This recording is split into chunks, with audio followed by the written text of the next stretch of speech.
Selamat pagi, siang atau malam kepada Ibu atau Bapak dosen yang terhormat. Di sini kami dari kelompok 1 akan menjelaskan tentang transportasi pada SILEM. Anggota kelompok kami adalah jadi SILEM adalah jaringan pengangkut air atau mineral yang diangkut dari akar menuju ke semua bagian tumbuhan. Adapun jaringan SILEM ini terdiri dari trakea, trakeit, serabut SILEM, dan parenkim SILEM. Selanjutnya adalah transportasi SILEM.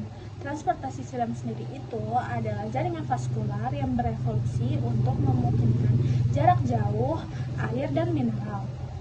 Fungsi dari SILEM tersendiri itu adalah mengangkut air dan mineral dari akar ke pucuk atau daun, tapi ini yang terlarut. Nah, SILEM terdiri dari sel mati khusus seperti trakeit dan elemen pembuluh yang berfungsi sebagai pipa konduksi.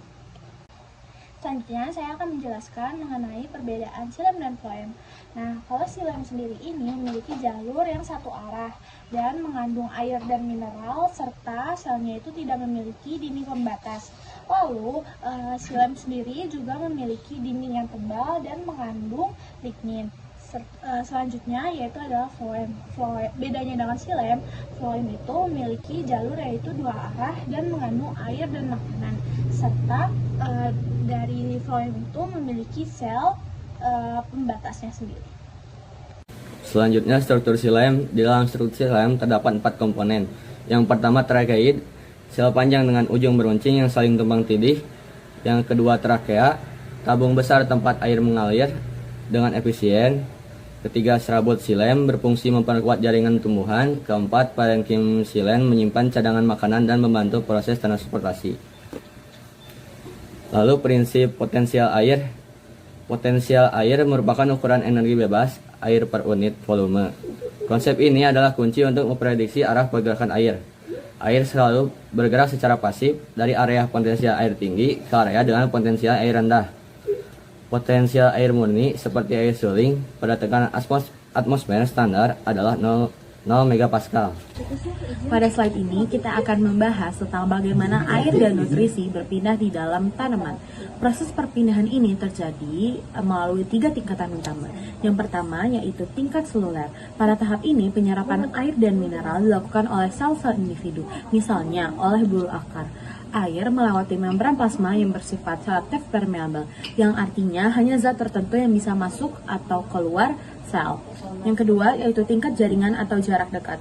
Di sini air dan mineral bergerak secara lateral atau horizontal dari satu sel ke sel lainnya di dalam akar, mulai dari epidermis menuju ke pusat akar yang disebut stel.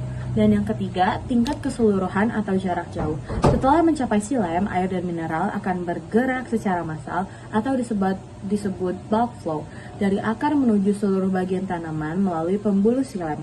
Jadi, secara sederhana, air dan nutrisi itu bergerak dari tingkat sel, lalu jaringan, dan akhirnya menyebar ke seluruh tubuh tanaman.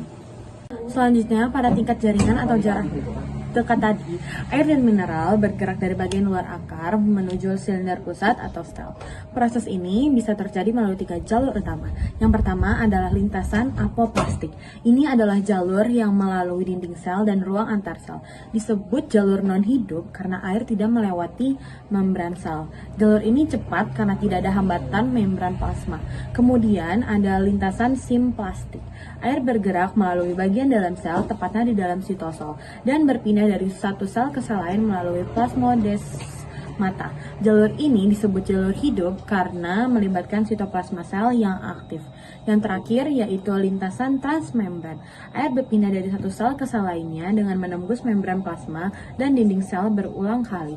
Jalur ini paling lambat tapi memungkinkan kontrol lebih baik terhadap zat yang masuk ke sel. Ketiga lintasan ini bekerja sama untuk memastikan air dan mineral bisa sampai ke pusat akar dan kemudian diteruskan ke seluruh bagian taman. Selanjutnya mekanisme transportasi air.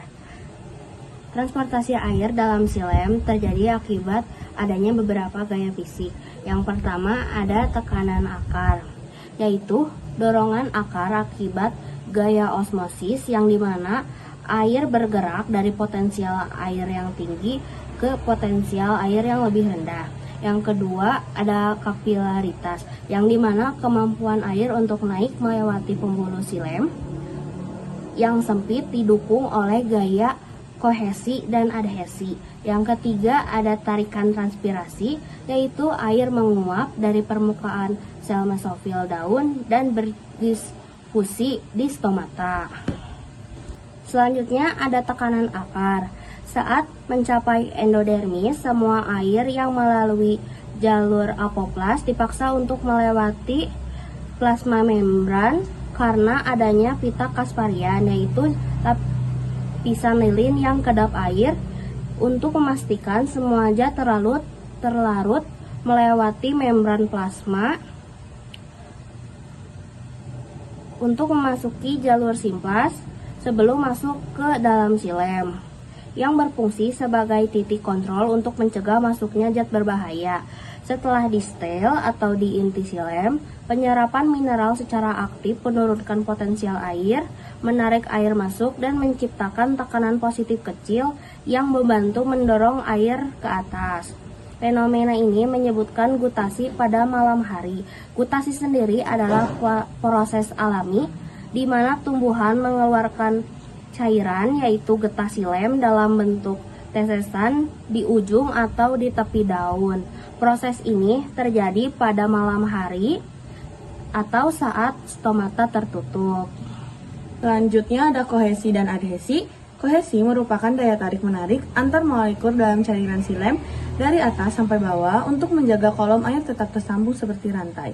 Selanjutnya ada adhesi. Adhesi merupakan daya tarik-menarik antara molekul air terhadap dinding sel silem yang hidrofilik yang membantu melawan gaya gravitasi dan mencegah kolom air putus di dalam elemen pembuluh.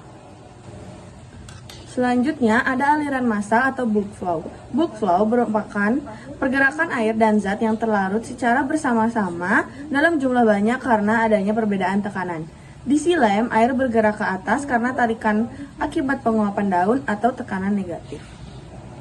Baik, yang selanjutnya adalah peran transpirasi pada transportasi.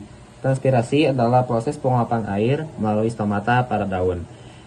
Proses ini menciptakan gaya hisap yang menarik air dari akar menuju daun. Oke, lalu selanjutnya adalah faktor yang mempengaruhi transportasi silem. Nah, di sini ada 4 faktor. Yang pertama itu adalah suhu, yang kedua adalah kelembapan udara, ketiga adalah kecepatan angin, dan yang terakhir adalah cahaya. Baik, jadi kesimpulannya adalah transportasi pada silem berperan sangat penting dalam proses keberlangsungan hidup pada tumbuhan. Air dan mineral diserap oleh akar, diangkut ke daun pembuluh silem dengan bantuan tekanan akar, kapilaritas, dan tarikan transpirasi, memastikan semua bagian tumbuhan mendapatkan air yang cukup. Sekian dari kelompok 1, terima kasih.